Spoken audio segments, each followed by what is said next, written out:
ఉమ్మడి ఆదిలాబాద్ జిల్లా వ్యాప్తంగా 2 రోజులుగా వర్షాలు దంచి కొడుతున్నాయి. భారీ వర్షాలకు కడెం ప్రాజెక్టుకు వరద ఉధృతి పెరిగింది.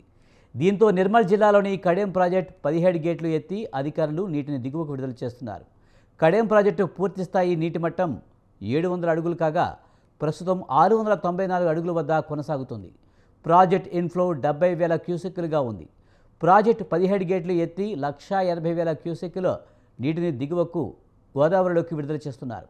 దిగువ ప్రాంతం ప్రజలు అప్రమత్తంగా ఉండాలని, ప్రవాహ ప్రాంతానికి ఎవరూ కూడా వెళ్లకూడదని అధికారులు హెచ్చరిస్తున్నారు.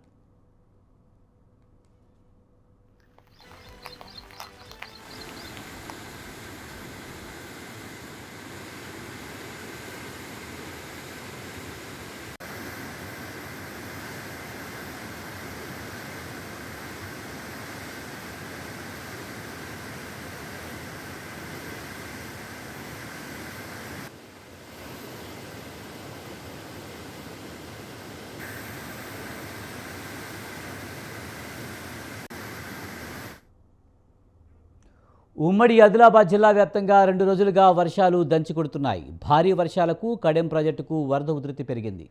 దీంతో నిర్మల్ జిల్లాలోని కడెం ప్రాజెక్టు 17 గేట్లు ఎత్తి అధికారులు నీటిని దిగువకు విడుదల చేస్తున్నారు. కడెం ప్రాజెక్టు పూర్తిస్థాయి నీటి మట్టం 700 అడుగులు కాగా ప్రస్తుతం 694 అడుగుల వద్ద కొనసాగుతుంది. ప్రాజెక్టు ఇన్ఫ్లో 70,000 క్యూసెక్కులుగా ఉంది.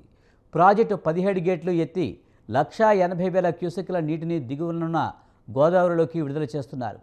దిగువ ప్రాంత ప్రజలు అప్రమత్తంగా ఉండాలని, ప్రవాహ ప్రాంతానికి ఎవరూ కూడా వెళ్లకూడదని అధికారులు హెచ్చరిస్తున్నారు. దీనిపై మరింత సమాచారాన్ని మా కరెస్పాండెంట్ రవి అందిస్తారు. రవి, ఉమ్మడి ఆదిలాబాద్ జిల్లా వ్యాప్తంగా భారీ వర్షాలు దంచుకొడుతున్నట్టు తెలుస్తుంది. పూర్తి సమాచారం ఏంటి? Vijay, good morning.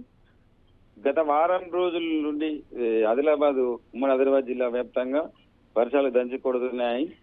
అందులో భాగంగానే ఎగువ ప్రాంతంలో కురుస్తున్న భారీ వర్షానికి కడెం ప్రాజెక్టులోకి భారీగా వరద నీరు వచ్చి చేరుతుంది. దీంతో ప్రాజెక్టు అధికారులు 17 గేట్లు ఎత్తి గోదావరిలోకి నీటిని విడుదల చేశారు. పరివాహక ప్రాంత ప్రజలు అప్రమత్తంగా ఉండాలని డప్పు సడలింపులతో సూచనలు చేస్తున్నారు. ఇంకా ఈ ఉధృతి మరింత పెరిగే అవకాశం ఉన్నట్లు తెలుస్తుంది వానలు కురిసే కొద్దీ.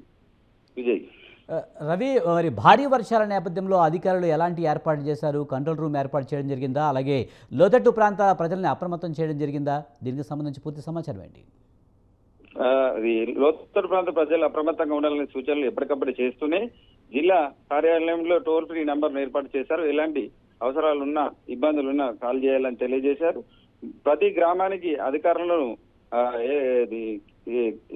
కేటాయించి ఏర్పాట్లు చూసుకోవాలని తెలిపారు.